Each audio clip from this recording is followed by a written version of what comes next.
Please welcome the Executive Director of the National Association of Media Ukraine, Kateryna Myasnykova.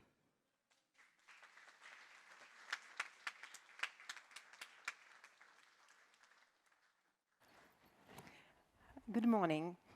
The war that Russia waging in Ukraine is war against Ukrainians. And today we will speak about how we can prevent Ukrainian human capital in the facing challenge of war. And I would like to introduce my conversation guest Mariya Heletiy, who is a deputy chief of party of Ukrainian organization in ISAR Ednannia, one of the biggest supporters of Ukrainian CSOs.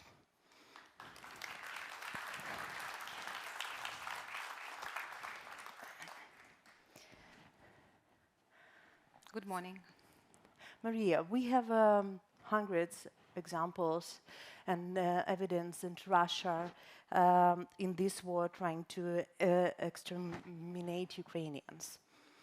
So on your point of view, what now are the main challenge to preserve our human capital in this war and after our victory? The war and security, it is the biggest challenge for Ukrainians and for Ukraine and, in my opinion, for the entire world. Why it is important? Because this war is not only about against Ukraine, it is against the humanity. Russia attacking Ukraine, one of the biggest countries in Europe, also show that it can attack any other country. It can attack Poland, it can attack Estonia, Latvia, it can attack also other countries in Europe, but also beyond the Europe. And therefore, we have to, as international community, as Ukrainians, we have to think how to ensure a stable peace. We should not talk about quick peace. In such war, it is impossible. It is impossible just to put sides on the table and negotiate about something. We have to think about solution which can bring stability, peace, and also show the world that aggressors always be punished. We have to build on our institutions, security institutions. We have to accept that maybe it's time to include Ukraine as a member to NATO. Maybe it's time to move very fast with EU membership of Ukraine and other countries which potentially might be a target for Russia. Therefore, I think we have to focus on security first, because without security in Ukraine, there won't be security in Europe, and there won't be security in the world.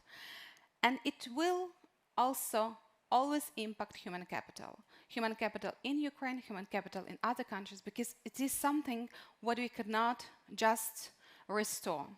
People who died, people who can bring to our countries, who can develop something, who can invent something, actually, if they die or they receive severe injuries, they would be never returned back.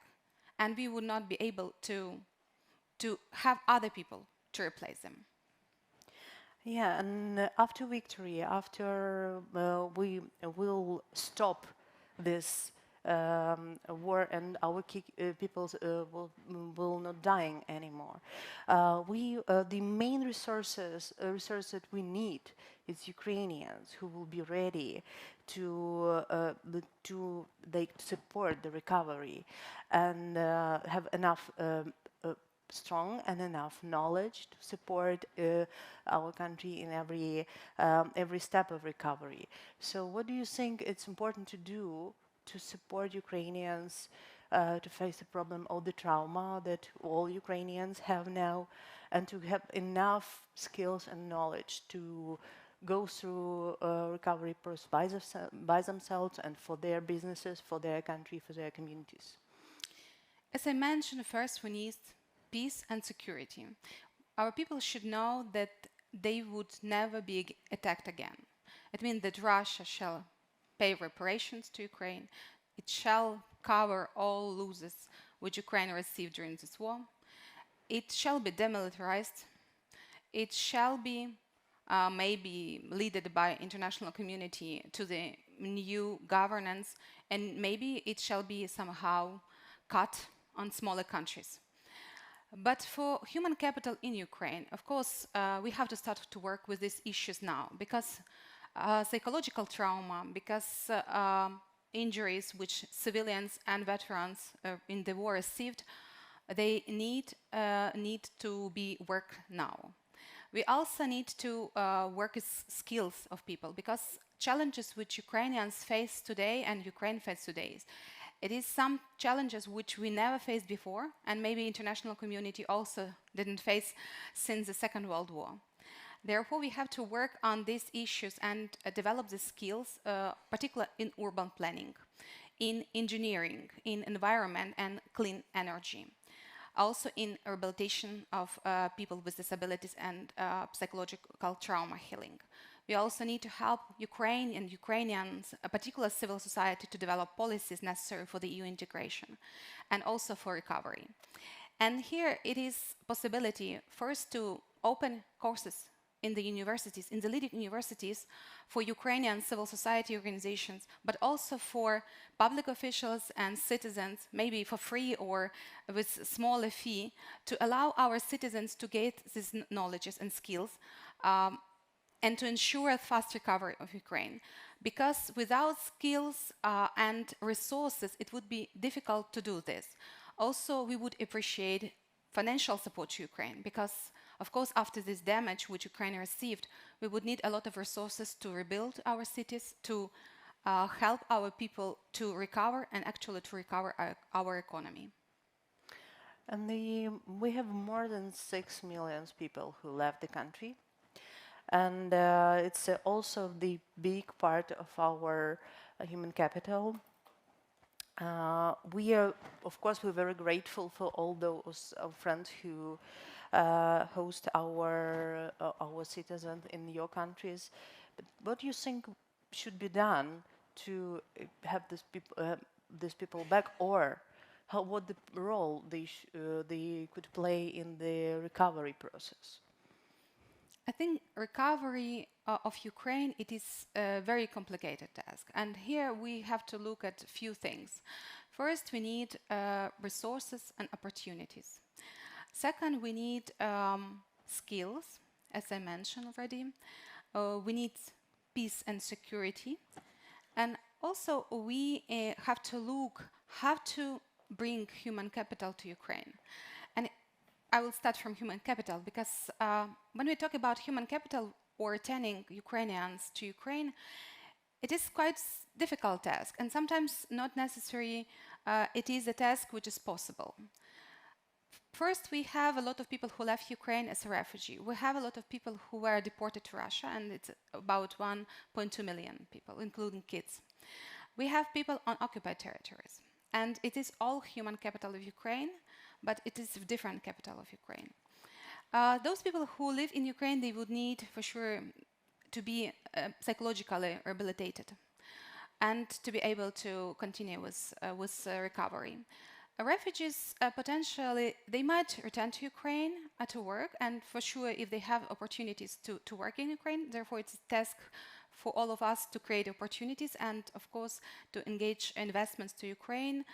Particularly, we can do, for example, some tax exemption for the investments, for example, for 3 years when they come to Ukraine. And actually, some investors can come to Ukraine already now, for example, in some oblasts where security situation is more or less stable.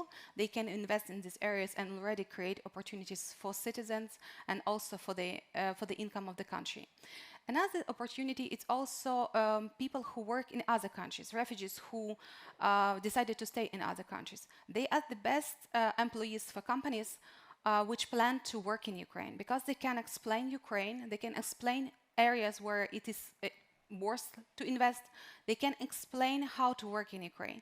Actually can help to develop this relationship with Ukraine and actually help the companies to establish business in Ukraine. Another resource, it is people deported to Russia, how to return these people, and also people residing on occupied territories.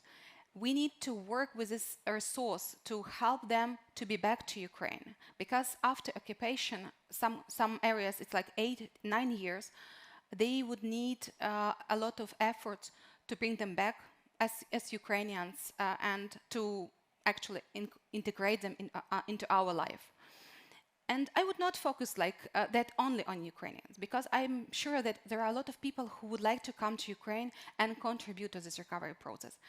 For us, all it is task how to bring those people who would like to be a part of the recovery process to work in Ukraine or to work from outside Ukraine, but for Ukraine. I think we all together can do this, and it would be the most beneficial, because after such war, it would be impossible to recover Ukraine quite fast without a huge number of people, and sometimes maybe it's not enough Ukrainians to do this job. So, stop the war, support the trauma healing and the education of Ukrainians, fast knowledge and very modern knowledge, and create the opportunities inside the countries and outside for refugees and Ukrainians to support the recovery. What else can be done to support Ukrainians? I didn't really like this human capital, Ukrainians in the recovery process. We have to help Ukrainians now, because the recovery has been started. I know there are different opinions. Some talk that a recovery would be started after the war, some talk that recovery has started. Recovery has started. We started to recover our infrastructure. We started to recover our energy plants, because it's impossible to live without electricity, without heating. And Ukrainian winters are a bit severe, you know. But we have to look for opportunities, what we can do now. As I mentioned, I believe that we can start already investments to Ukraine. Particularly, we can do this to Western Oblast. We can, if we be afraid of these investments, whether they would be secure or not, we can ensure them. It is possible also to support Ukraine with the air defense system, to protect these areas better. And actually, when we start to do this, we would create jobs. We would help Ukraine to generate income. We would reduce your expenditures, actually, because then we will have more funds to fund the recovery process. Do support Ukrainian civil society organizations. They are amazing. What they are doing, actually, I think sometimes it's more brilliant than other stakeholders. Civil society organizations were the first who came to help people and country and army when the war started. I mean, the large-scale invasion. They did it in 2014 the same. Civil society organizations are very fast in mobilizing resources. They can collect funds. They have trust of people. They can do reform, they can draft legislation, they can provide social services, they can also support army. And we know we have a lot of organizations, even quite famous, like Come Back Alive or Foundation of Pratula, which procure a weapon together with the Ministry of Defense and support army. And this collaboration is super efficient. And I think it is the best way to have this partnership between civil society and private sector to help Ukraine to recover fast. Because the Ukrainian civil society organization can do everything, from infrastructure to trauma healing. They just need support and resources. Thank you. Thank you for this very interesting conversation and all your job you're doing for Ukrainians and Ukrainians.